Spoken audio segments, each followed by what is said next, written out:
Bonsoir les amis. Alors, j'ai décidé en fait de vous faire plusieurs lectures ces jours-ci, donc une par jour. Par contre, à partir de vendredi, samedi, dimanche et lundi, je ne pourrai pas, je suis absente. Je m'en vais à nouveau à Roubaix, voilà, parce que j'en ressens le besoin. Donc voilà, je vais passer un petit séjour là-bas et puis retourner à l'église. Donc ça me fait beaucoup de bien. Et avec Papa Mackenzie, qui est mon père spirituel. Et voilà, j'ai besoin vraiment d'y retourner. Je sens l'appel et c'est vraiment hyper important pour moi. Et donc je vais voilà, passer un bon moment, je pense vraiment dans cette église que j'adore. Et donc voilà, nous sommes là à la tentation de Jésus. Donc Matthieu 3, 4. Donc Matthieu 4 plutôt, voilà. Puis Jésus fut emmené par l'Esprit dans le désert pour être tenté par le diable. Alors vous entendez bien ce qui est dit là, hein. C'est puis Jésus fut emmené par l'Esprit dans le désert pour être tenté par le diable. Donc, ça a été fait exprès, la tentation. C'est une épreuve qui devait passer. Et c'est fou parce que quand on réfléchit un petit peu, c'est Dieu lui-même, c'est Dieu lui-même qui est en incarnation dans la chair et qui va lui-même se tenter en fait, faire en sorte d'être tenté par le diable.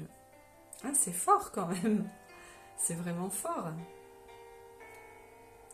Alors après avoir jeûné 40 jours et 40 nuits, il eut faim. Alors c'est quelque chose que j'ai fait aussi déjà, 40 jours et 40 nuits de jeûne.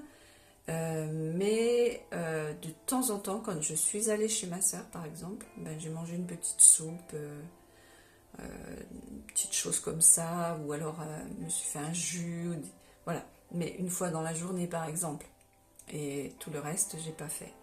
D'ailleurs aujourd'hui, quand Papa Mackenzie et tous ceux qui sont avec lui dans la prière, parce qu'ils font une prière tous les soirs, et quand ils décident de jeûner, ils jeûnent de 6h du matin à 6h le soir par exemple. Ils ne jeûnent pas tout le temps en fait.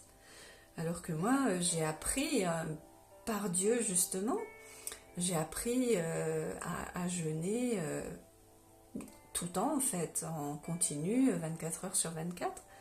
Et waouh, je suis contente d'avoir vécu ça, c'est extraordinaire quoi. Je me dis waouh, c'est fabuleux, c'est merveilleux d'avoir été enseignée en direct par Dieu à ce niveau-là. Et ça s'est fait vraiment très naturellement pour moi. Donc le tentateur s'approcha et lui dit : « Si tu es le Fils de Dieu, ordonne que ces pierres deviennent des pains. » Jésus répondit : « Il est écrit. » Donc il se réfère toujours à la parole. « L'homme ne vivra pas de pain seulement, mais de toute parole qui sort de la bouche de Dieu. » Vous avez vu ? C'est pour ça qu'on peut jeûner quand...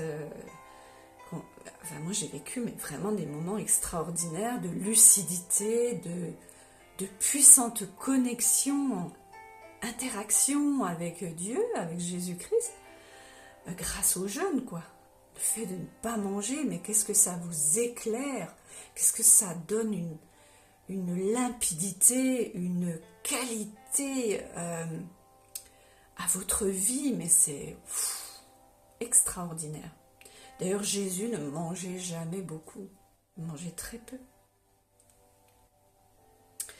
Jésus répondit, donc je vous le répète, il est écrit, l'homme ne vivra pas de pain seulement, mais de toute parole qui sort de la bouche de Dieu. Le diable le transporta alors dans la ville sainte, le plaça au sommet du temple et lui dit : « Si tu es le Fils de Dieu, jette-toi en bas. » En effet, il est écrit : « Il donnera des ordres à ses anges à ton sujet, et ils te porteront sur les mains, de peur que ton pied ne heurte une pierre. » Jésus lui dit : « Il est aussi écrit : Tu ne provoqueras pas le Seigneur ton Dieu. » Et ça vaut pour tout le monde. Hein. Et dans ce monde actuel, apparemment, on provoque beaucoup Dieu. Hein. Moi, c'est pas le cas, mais sans doute que je l'ai fait avec Shiva, hein, sans le savoir, sans le vouloir, mais quand même quelque part, je l'ai provoqué inconsciemment, et c'est pour ça que je suis pardonnée, mais voilà. Et de toute façon, on a tous été déjà pardonnés par la croix, sauf ceux vraiment qui sont dans les excès, qui n'adhèrent pas du tout à Dieu, qui le rejettent totalement, et puis qui font tout le contraire, qui vénèrent Satan. Le jour viendra où ils se feront juger. Mais après, c'est pas à nous de juger. Donc, le diable le transporta encore sur une montagne très élevée, lui montra tous les royaumes du monde et leur gloire, et lui dit : « Je te donnerai tout cela, si tu te prosternes pour m'adorer. » Jésus lui dit alors : « Retire-toi, Satan. En effet, il est écrit : c'est le Seigneur ton Dieu que tu adoreras, et c'est lui seul que tu serviras. » Alors le diable le laissa, et voici que des anges s'approchèrent de Jésus et le servirent. C'est extraordinaire, hein? Alors j'ai un petit souci de batterie, alors je vais devoir vous laisser après ça, c'est bien dommage. Je vais juste faire une parenthèse. C'est que moi aussi je me suis retrouvée à un moment donné devant le diable. Comme je ne mangeais pas beaucoup, que j'étais vraiment en amour avec Dieu, il est venu me tenter forcément. Et puis il devait savoir que j'allais faire un ministère, une église à un moment donné, et j'ai envie de faire ça, vraiment encore beaucoup plus aujourd'hui, parce que du coup ça m'a encore renforcée. Et en fait, un jour, je me suis retrouvée devant Jésus, devant Jésus, oui, mais devant le diable aussi.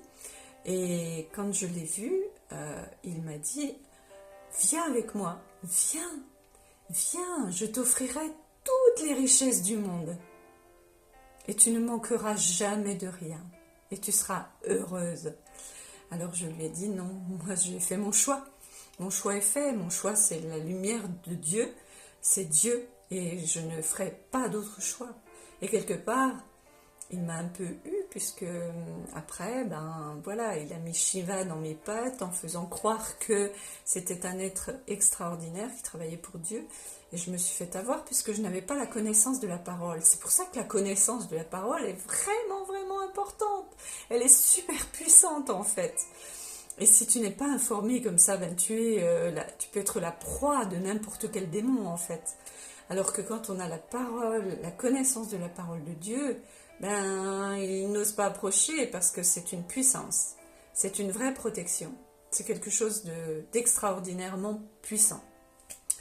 Et donc, une fois suivante, en fait, je ne sais plus ce qui s'est passé, ce que j'ai fait avec Dieu, avec Jésus, je ne sais plus exactement, mais la fois suivante, je l'ai vu et il était un peu en retrait, il était diminué, il montrait qu'il avait perdu de la force, oui, il se mettait en retrait par rapport à moi, mais voilà, il ne se montrait plus du tout de la même façon, et voilà, moi j'avais entendu qu'il avait perdu de sa superbe, on va dire, et à ce moment-là, j'étais hyper motivée, dans une énergie, waouh, une énergie phénoménale. Et tous les gens qui venaient en séance étaient mais, guéris sur le champ, quoi. Enfin, c'était vraiment extraordinaire. Et, et voilà. Et tout cela, on le récupère quand on lit la parole de Dieu. Ça devient encore beaucoup plus puissant. Parce que là, on peut aussi chasser les démons. Et quand je serai ointe, c'est-à-dire que le Saint-Esprit dira à mon père spirituel, donc Papa Mackenzie, que je suis prête à être ointe et à devenir pasteur. Voilà. Donc ça, c'est waouh, c'est mon vœu vraiment le plus cher pour là en ce moment et pour l'avenir. Et je veux vraiment créer un ministère autour de moi. Enfin, voilà. Je crée un ministère, donc avec des gens autour de moi qui œuvrent avec moi, qui prient avec moi, qui créent cette église quelque part avec moi. Et voilà, ceux qui se sentent appelés, et ben, quand ce sera le moment, ben, on pourra faire des choses ensemble. Ben, je suis obligée de couper la vidéo parce que je ne vais plus avoir de batterie. Donc c'était court, mais c'était sympa. Et bien écoutez, je vous embrasse et puis à très bientôt.